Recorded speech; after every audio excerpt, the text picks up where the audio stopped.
Thank you. The register at this Shell gas station in Daphne is ringing a little more than usual this Sunday.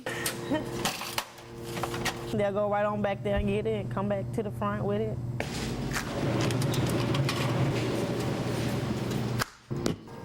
This is what people are buying. Today marks the first time this store and others in parts of Baldwin County have ever sold alcohol on a Sunday. I was happy, so I ain't got to drive the mobile to buy beer, or if we're having a cookout or whatever.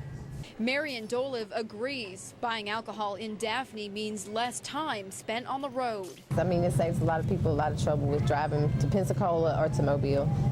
It's easier for us over here. Bryce McRotha says selling alcohol on Sunday could make it safer on the streets. People be drunk, and maybe they can just walk. Now they can just walk to the gas station and get some beer and not get a DUI.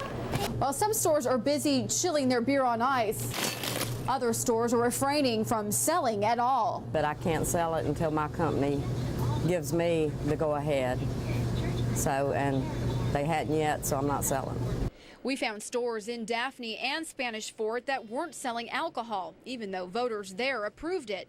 We spoke to Daphne's mayor to find out what the problem was. The ones that have called me, I've told them it was all right to sell it based on the information that I received. Brown says since there has been no official notification sent to stores, not all of them know if it's okay to start.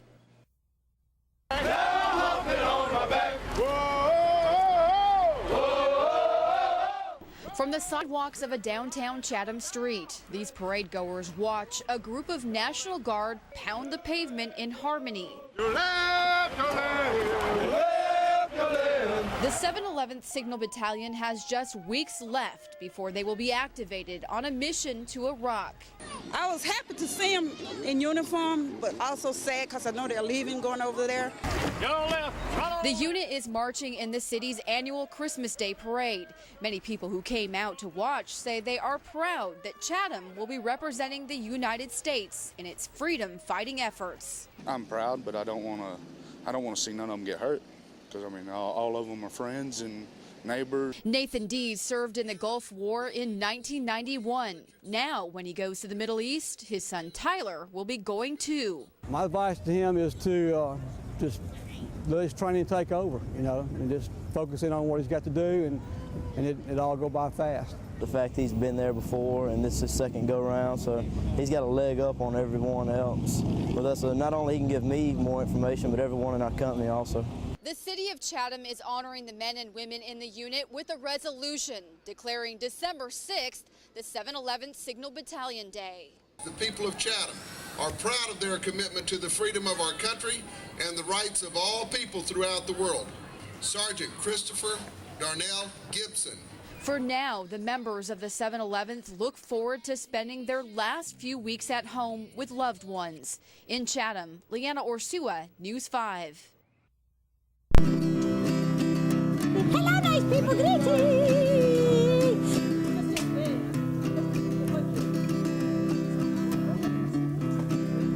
Fairly well. The jousting, the jugglers, the shows, the singing minstrels. Much suspected you. Not me, sir. Yes, you, sir. Not guilty is my plea, sir. And just have a good time all day. We kind of try to set the atmosphere for people who come to Renaissance festivals.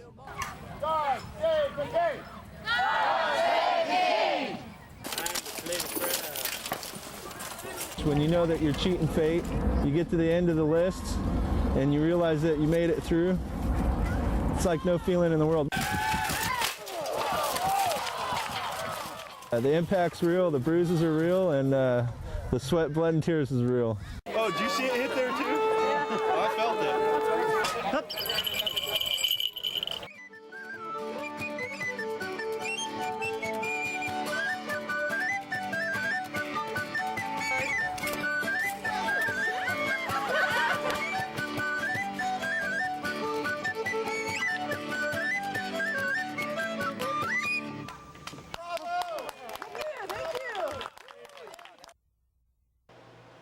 Taping up missing signs is all this dad can do to keep from crying.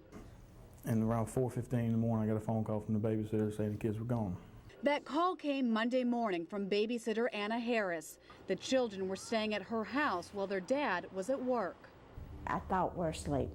I don't know if they were asleep, but I thought they were asleep. Felicia and Sierra were sleeping in this bedroom. When Anna came in to check on them in the morning, this is what she found. Timmy was sleeping in the family room. He too was gone. What they believe is that Timothy got the girls up, they got dressed, and unlocked the door and walked out. This distraught dad has been keeping busy, pleading for people to look at the signs holding images of his 3 missing children. They've been plastered in convenience store windows. This truck driver took a few copies. Pizza Hut is slapping the photos on every delivery box, and cars also bear the smiling faces. But keeping busy can't push aside the emotions. I can't do this. Timothy says he never thought he'd see his children's faces on a missing person flyer. He desperately wants them back home with him, safe and sound. Whatever the reason will be why they run away can be fixed. If they come back, call me, let me know that you're safe. If you're someplace where you're unsafe, trying to get to a phone and call somebody, no matter what, everything's okay. Just come home. In Pascagoula, Mississippi, Jennifer Merrily, News 5. A bandage covers several stitches on Lakeisha Hawthorne's left hand. Scrapes, bruises, and sore bones will eventually heal. But the memory of how she got them will stay in her mind. It flipped over a couple times, and then the next thing I know, I was in the water. Lakeisha was driving westbound on I-10 on her way to work when she felt a bump in the back of her car. The next thing she knew, she was flipping. Then she was falling off the highway, all the way down into the Eslava Creek. And when I was in the water, at one point, I panicked when I, took my seatbelt out and I tried to get out my door and I couldn't. I just thought, I'm finna die. Lakeisha was scared because she didn't know how to swim. I just kind of climbed in and swam to her. Tommy Slauson says he heard Lakeisha's screams and he knew she was in trouble. Looking at the damage to the car, it seems amazing. Lakeisha was able to get out alive. Tommy says when he got to the creek, she had managed to crawl out of one of the windows and was standing on the roof of the car. I would like to tell him thank you for saving my life. Thank you. Thank you. I have a son. Without him, I wouldn't even be here right now, so I'm completely grateful to him. Tommy says he would have done the same thing for anyone. That's somebody's daughter, and that's somebody's mom, and that's somebody's wife, and she was scared. And but she saved her own life. I helped her to the bank, but she saved her own life. It's not that big. It's only a Category 1, if that. I've been through one just a couple years back.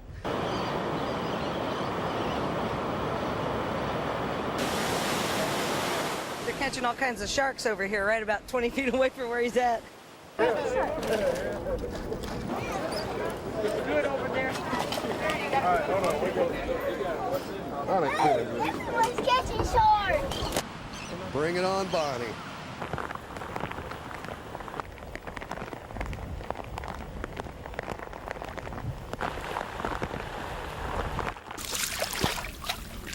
We were very fortunate this time because the storm made a turn.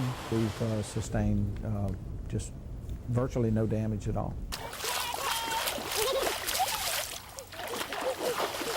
Got all the toys in from outside. There's hardly any, well, it's not raining now, it's completely flat. I thought, no school, get them out now.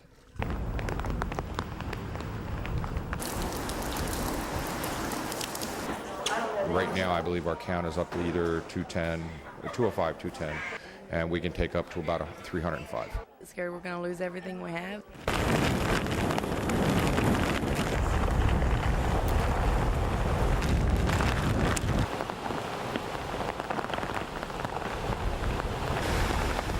We don't have much, but what we have we've worked for, and go home to nothing would be really hard.